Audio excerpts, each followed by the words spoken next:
Welcome to नुमान्स channel में हूं नुमान और आप देख रहे हैं scary story someone was in my house.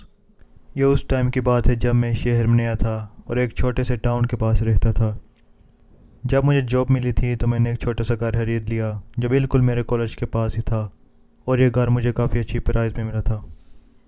मैं इस घर में अकेले रहता था और कुछ ही दिन गुजरे कि मुझे घर से कॉल आई और घर वालों ने कहा कि तुम्हारा छोटा भाई तुमसे मिलने आ रहा है। ये बात सुनते ही मैं जल्दी से तैयार होकर एयरपोर्ट के लिए चला गया।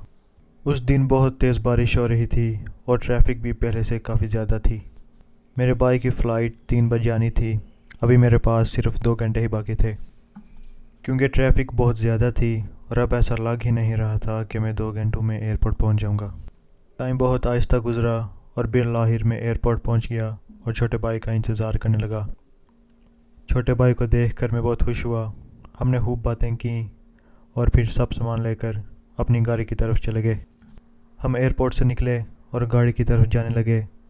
जब हम गाड़ी के पास पहुंचे तो हमने देखा कि किसी ने गाड़ी के आगे फूल रखे हुए थे। फूलों को देखकर हमने सोचा कि शायद किसी दोस्त या कोई दूसरा इंसान जिसे हम जानते हों उसने ये फूल इधर रखे होंगे। हमने वो फूल गाड़ी में रखे और घर चले गए।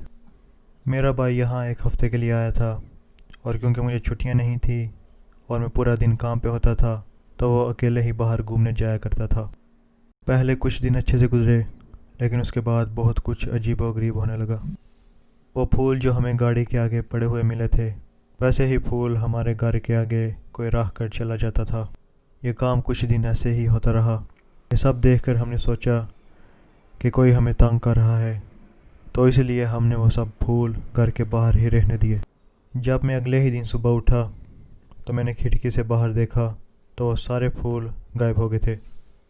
ये देखकर हम दोनों बहुत खुश हो गए और क्योंकि ये संडे का दिन था और मुझे संडे को छुट्टी थी तो हम दोनों बाहर घूमने चले गए। हम रात को 9 बजे घर वापस आए थे और जब मैंने घर का दरवाज़ा खोला तो हमने देखा कि पूरा घर फूलों से भरा हुआ है। ऐसा लग रहा था जैसे कि कोई हमारे घर में आया था।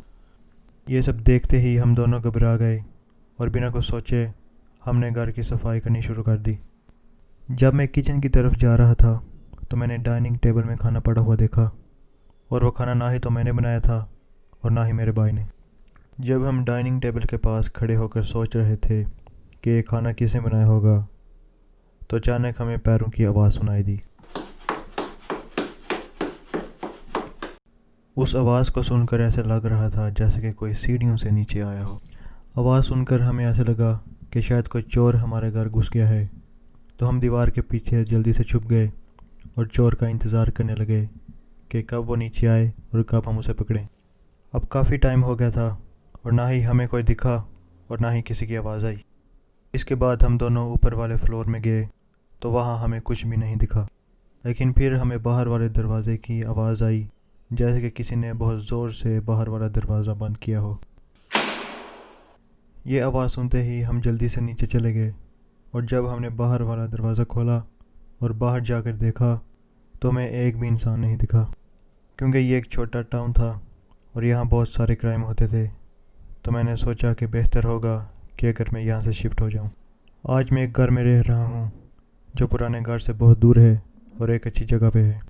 इस वाक़े को हुए कई साल हो गए हैं और मैं अभी भी सोचता हूँ कि वो खाना किसने बनाया था और क्या वाकई ही उस रात उस घर में चोर था या फिर कोई और। तो ये थी आज की कहानी। होप कि आप सब देखने वालों को कहानी पसंद आई होगी। चैनल को ज़्यादा से ज़्यादा सपोर्ट करें। हम मिलेंगे अगली वीडियो में। खुदा हाफिज़।